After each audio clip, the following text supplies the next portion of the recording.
روی شنکر جو پریم پجاری سمجھا جاتا ہے، وہ کئی موقعوں پر مسلمانوں اور غیروں کے درمیان تھرڈ پرسن بن کر، مصالح بن کر، حاکم بن کر آیا تھا۔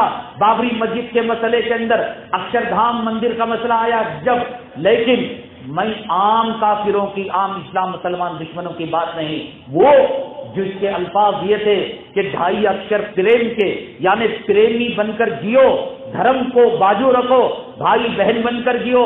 اور وہ عراق گیا، وہ افغانستان گیا، لیکن کفر کا کیڑا اور شرک کا جو وائرس ہوتا ہے وقت پڑنے پر کس طریقے سے ڈستا ہے، یہ وقت پڑنے پر ہی پتہ لگے گا۔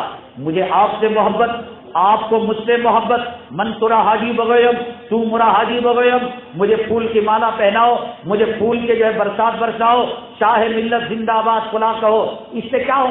سب پتہ لگے گا صاحب، جب بھوکا ہوں گا روٹی کون دیتا ہے، لنگا ہوتا ہوں کپڑا کون دیتا ہے، بے سہارا ہوتا ہوں لاٹھی کون دیتا ہے، بے آسرا ہوتا ہوں، تب نہ پتہ لگے گا۔ دوستی جو زبانی دعوے سب کریں گے۔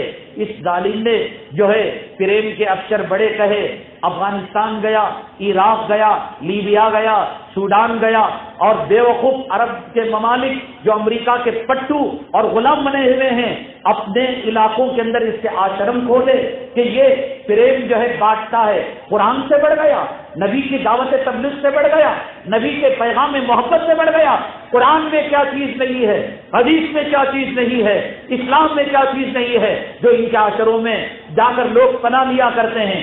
اب جب بابری مسجد کی بات آئی تو مولانا سلمان ندوی صاحب دیگر علماء کو لے کر ایک بات کہنے لگا، مسلمانوں کے لیے ضروری ہے صاحب کہ وہ بابری مسجد سے دستبردار ہو جائے۔ وہ کہہ دے سلام اللہ کی مورتی رکھ لو، تم مندر بنا دو، تم بت خانہ بنا دو، ہم کل سے اذان نہیں دیں گے، کل ہم سے جو نماز نہیں پڑھیں گے۔ یہ اگر نہیں مانے گا مسلمان تو ملک شام کی حالت ہندوستان کی ہو جائے گی۔ یہ 2.5 اکشر پریم کے اور 750 اکشر نفرت کے نہیں لگے۔ اکشردھام مندر پر جب حملہ ہوا، دہشت گردوں نے حملہ بولا، کون مسلمان دہشت گردی کو پسند کرنے والا تھا؟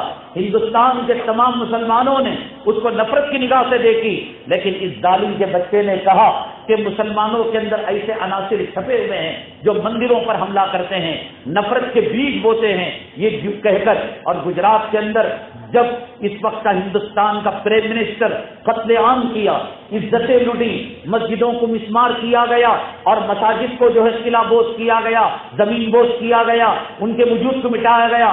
عین اس وقت وہاں کے وزیر اعلیٰ کا جب شہر بنگلور کے اندر کرناٹک کا دورہ ہوا، یہی 2.5 اکشر پریم کا پجاری تھا جس نے اپنے آشرم کے اندر اس کو ویلکم کیا، اس کو خوش آمدید کہا۔ میں کسی ایک آدمی کی برائی نہیں کہہ رہا ہوں، میں یہ کہہ رہا ہوں قرآن نے 1400 سال پہلے جو بات بیان کی، لا يتخذ المؤمنون الکافرین اولیاء من دون المؤمنین، کہ یہ کبھی دوست نہیں ہو سکتے، ہمارے ہمدرد نہیں ہو سکتے، ہمارے خیر خواہ نہیں ہو سکتے۔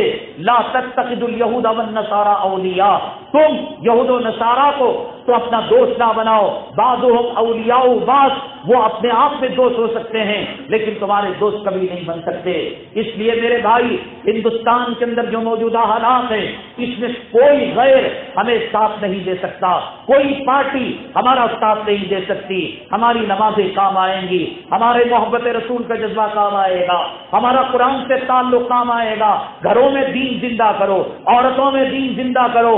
میری مائیں اور بہنیں، خانخواہیں بیکار ہیں تمہارے سامنے، مدارس بیکار ہیں، تمہاری گوشت کا پلا ہوا جو ولی بنا، دنیا کی کوئی طاقت اس کو ولایت سے نہیں ہٹا سکی۔